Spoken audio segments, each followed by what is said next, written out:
ada yang bilang baru baca. Nggak ada, Dinda. Aku nggak pernah baca Bible itu sampai selesai. Dengar, Dinda.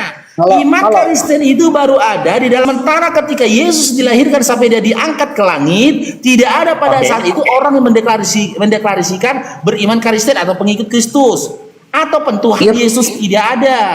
Itu baru muncul setelah hampir 1 abad Yesus diangkat ke langit.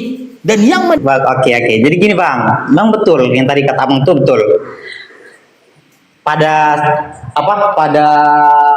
Tuhan. nggak ada juga itu. Nah, gitu Bang. Pada masa itu yang ada itu orang-orang Yahudi, Bani Israel. Gitu loh. Dan orang-orang Farisi, penyembah berhala. Itu yang ada penyembah api. Nggak ada pada saat itu penyembah Yesus, nggak ada. Jadi gini Bang ya, di Alkitab ada Bang. Jadi gini, biar aku kasih tahu ya Bang ya. Jadi di Alkitab sudah tertulis bahwa orang kayak di dalam kitab Paulus lagi kitab yang dituliskan oleh si Paulus, kitab Korintus ya. Yang dituliskan oleh si Paulus bahwa pada saat itu banyak orang-orang yang sudah percaya kepada Tuhan, banyak yang sudah percaya, tapi karena banyak penganiayaan, makanya orang mau ngakuin di depan umum, orang masih takut karena takutnya nyawanya terancam. Kok presiden udah nggak nyampe kok nggak nyampe. Saranku belajar lagi lah kok presidennya. Kok nggak ngerti apa-apa, kok ngarang aja kok. Makanya aku bilang Oten itu boleh berdusta dalam segala hal. Untuk membenarkan imannya boleh dia berdusta, sebagaimana dikatakan Paulus dalam Roma 3 nomor 7. Tidak 1 nomor 17 sampai dengan 18. Dibangun dari atas dasar dusta supaya banyak jemaatnya. Nah, bohong pula kau di sini, ya Allah. Sesuatu yang jelas di Bible lo kok dusta kan, yang nggak ada kok karang-karang. Makanya masih Oten. Jangan berdusta lah kalian. Bohong aja kalian. Cari lagi moderator Oten yang lainnya.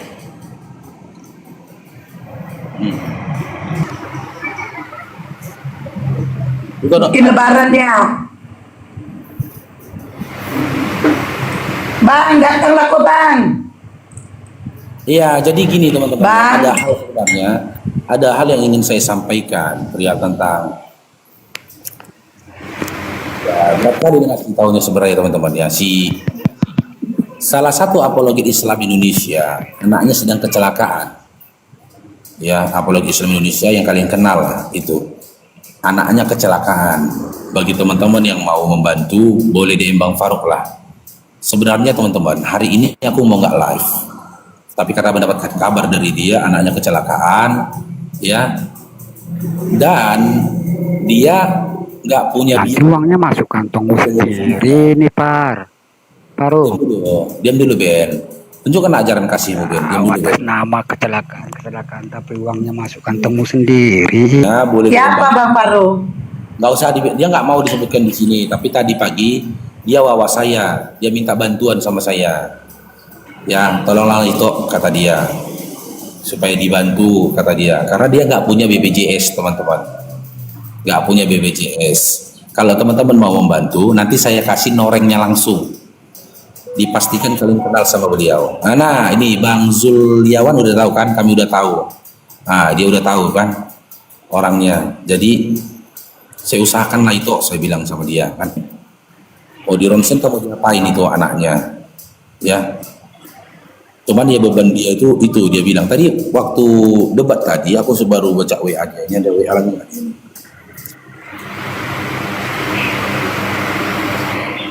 Ada ini ada. Siapa Bang?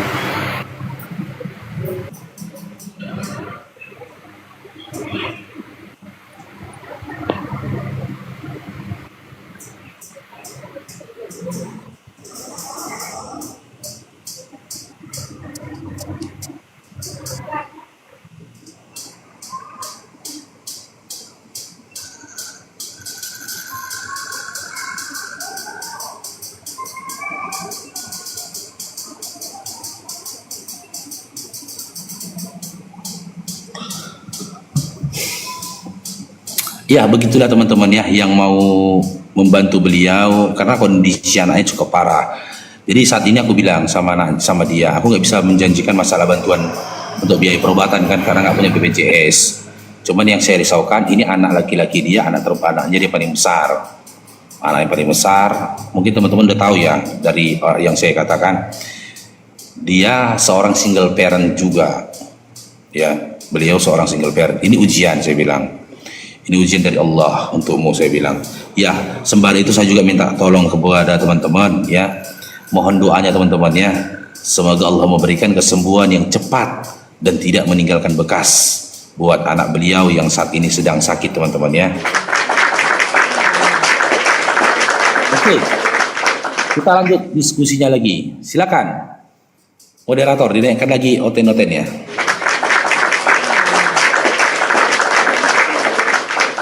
Jika tidak hari ini, mungkin minggu depan. Jika tidak minggu ini, mungkin bulan depan. Jika tidak bulan ini, mungkin tahun depan. Harapan kan selalu datang untuk Oten masuk neraka. Sabar atau tidak sabar, Oten masuk neraka. Sadar atau tidak sadar, pasti masuk neraka. Terima atau tidak terima, pasti masuk neraka. Kata manfaatkan waktumu, biar nggak masuk neraka. Oke, Ben Super, selamat bergabung. Ya, selamat bergabung juga. Ya, Islam Kristen. Apa yang mau dibahas ini? Kristen. Oke, yang kita bahas itu Matius 8 nomor 24. Tapi minta tolong Ben Super ya. Jangan kencang-kencang suaranya ya. Nanti sosok yang tidur ini bangun di kutuknya kita nanti ya. Siapa yang tidur itu? Gimana? Yang menurut kamu itu siapa? Yang tidur itu siapa? Penting jangan keras-keras lah suaramu, nanti dia marah. Saya pelan, luar saya juga pelan nih. Ya, kalau kau mau tahu siapa sosok ini, kita kaji dulu, kita diskusi dulu. Matius 8 nomor 24, silakan baca. Ya, silakan. Apa bunyinya? Kan kamu yang bisa Di situ dikatakan Yesus. Di situ dikatakan Yesus itu tidur di perahu pada saat angin badai menerpa perahu mereka dan mereka hendak binasa. Satu perikop nggak kamu ulas itu? Oh, coba kau baca satu Bibel baca dulu. Mereka itu siapa? Gimana? Loh, kamu buka narasi dalam Matius 8 ayat 24, judulnya angin ribut diredakan. Angin ribut diredakan. Iya. Kamu buka narasi tentang Yesus meredakan angin ribut. Itu perikopnya bukan? Nah, yang kamu bahas itu adalah siapa yang tidur itu. Ya, tapi yang saya bahas bukan itu, Dinda.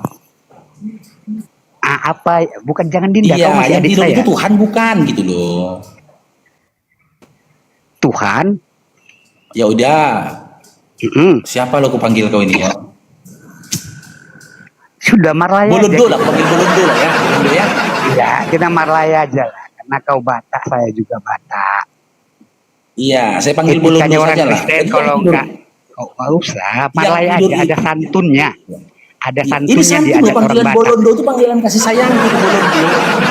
Lebih enak Marlaya saja. Ya udahlah, kalau kau nggak mau diskusi turun aja lah kau. Loh, gimana kita mau Tuhan, diskusi? masalah panggilan itu jadi persoalan. Oke, silakan. Kalau kau mau Pertanyaanmu. menyatakan dirimu seakan-akan lebih tua dari aku, kau on cam lah. Orang aku nggak mau tengok muka kau gambar gitu. Tapi aku nyaman kan lebih enak akrabnya. gitu loh. Oh, silakan. Nah, yang jadi pertanyaannya gitu Dinda, kalau kau mau merasa Dinda, silakan. ya. Yang saya tanyakan, sosok yang tidur di perahu ini Tuhan bukan? Tuhan. Tuhan. Nah, yang jadi Tuhan. pertanyaan lagi ini, apakah logikamu bisa menerima ketika Tuhan tidur?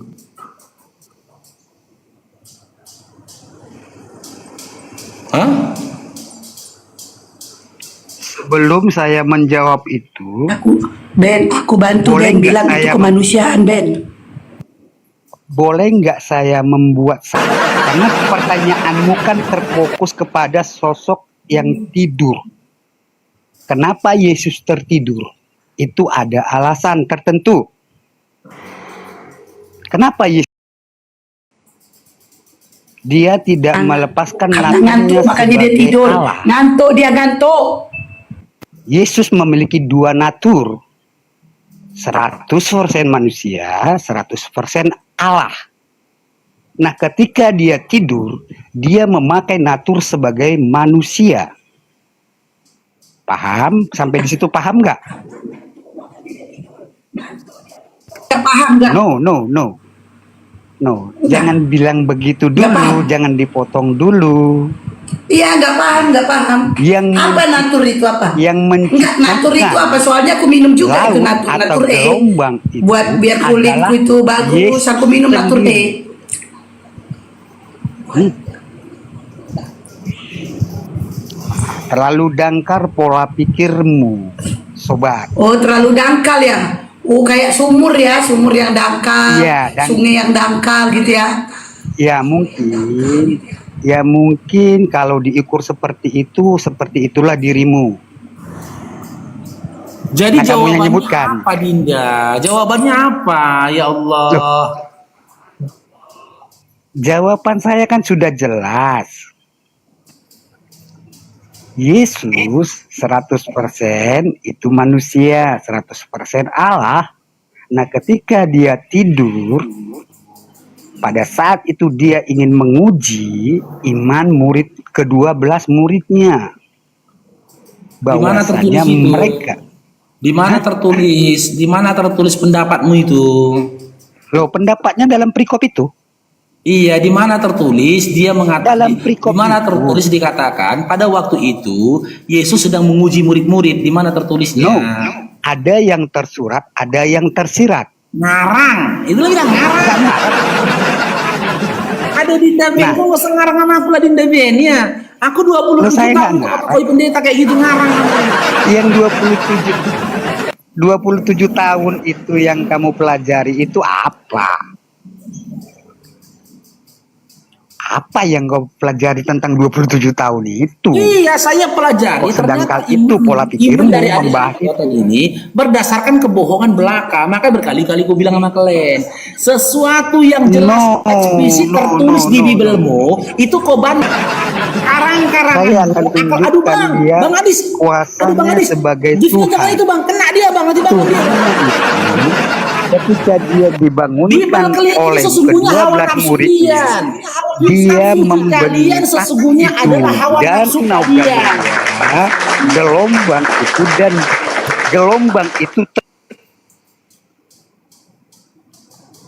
Semua oten-oten ini pendusta gitu loh. Karena memang dia harus berdusta untuk menyelamatkan imannya. Di mana pula di situ dikatakan Yesus menguji iman murid-muridnya? Ewa. Karena ternyata murid-muridnya itu nggak percaya. Itulah luar biasanya kalian. Berdusta aja kalian demi memuaskan hawa nafsu kalian.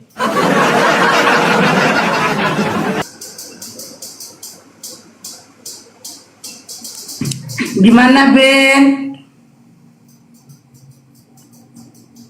Kayaknya Bang Faro lagi ini lagi dia tegur sama si Gondrong. Soalnya si Gondrong tidur, si Bang Faro bising kan. Nah, marah dia tuh. Awas kok dikutuk si Gondrong Bang Faro. Gimana Ben? Ben? Gak pandai kok buka mute Ben? Ben? Oh Ben? Aduh, buka mute pun gak pandai.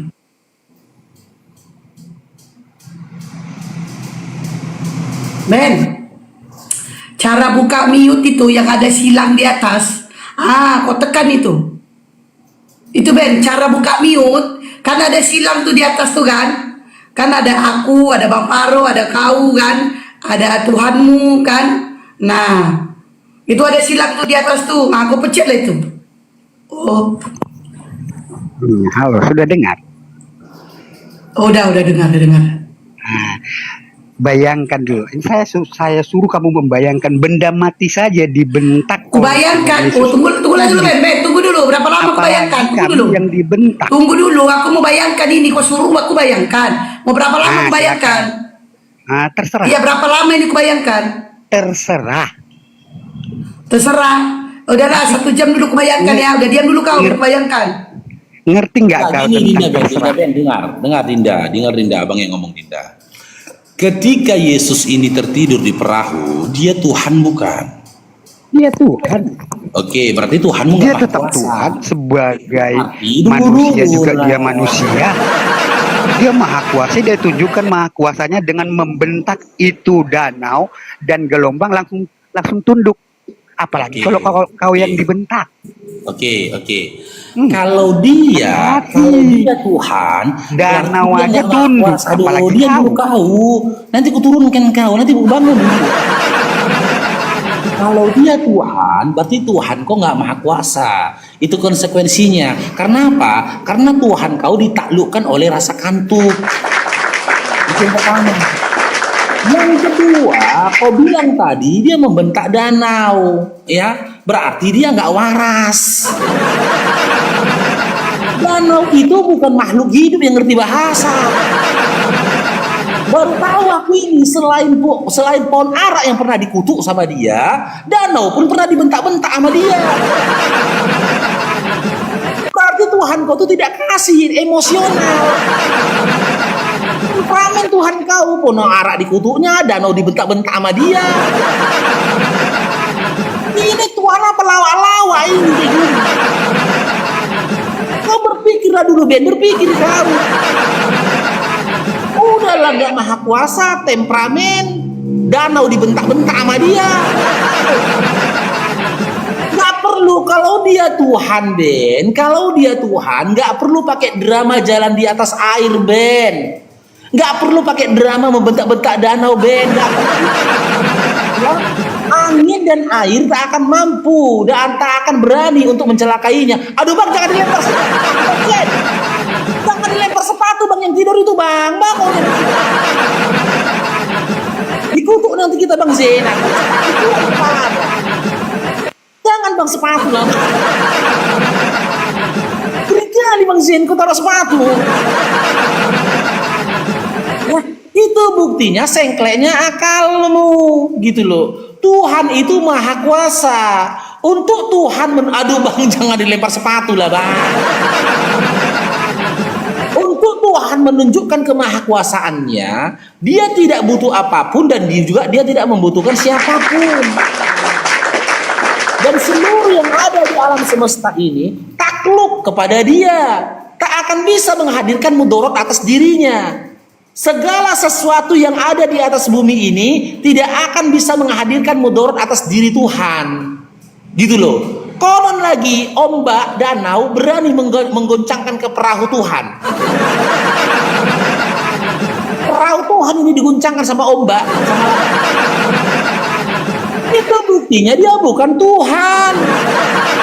Aduh Kak Eva Koko, bangun nanti dia Kak. Ketika angin badai saja berani mengganggu perahu dia, berarti itu bukti otentik dia bukan Tuhan. Ben, pikir Ben. Tanggung jawab nanti Ben, kalau bangun dia ya, tanggung jawab Ben. Karena apa? Segala sesuatu dan apapun itu di alam semesta ini tidak akan ada dan tidak akan mampu untuk menghadirkan mudarat bagi diri Tuhan. Tidak akan mungkin itu, gitu loh. Ini elok pula Tuhan kau lagi tidur di perahu dihempas gelombang perahunya enggak. Wah, enggak aja. Ya sama halnya ketika kau menjadi seorang presiden di Republik Indonesia ini. Mana ada masyarakat yang berani menghadirkan mudarat atas dirimu? Gak akan ada yang berani. Kalaupun ada yang mencoba-coba, sudah ditangkis duluan, dikonter duluan sama pas pampres. Sedangkan presiden saja kalau melakukan perjalanan, ya misal dari Indonesia pergi ke Afghanistan misalkan, atau ke negeri lainnya, dia naik jet pribadi. Di mana kapalnya ini, pesawatnya ini sudah didesain sebagus mungkin untuk perjalanan, memberikan kenyamanan bagi presiden. Ini Tuhan naik perahu ke oleng, perahu oleng. Tuhan loh naik perahu oleng, pikirlah dulu. Berani pula lagi angin menerpa perahu Tuhan. Gimana kalian berpikirnya coba? Itu namanya dongeng, betul.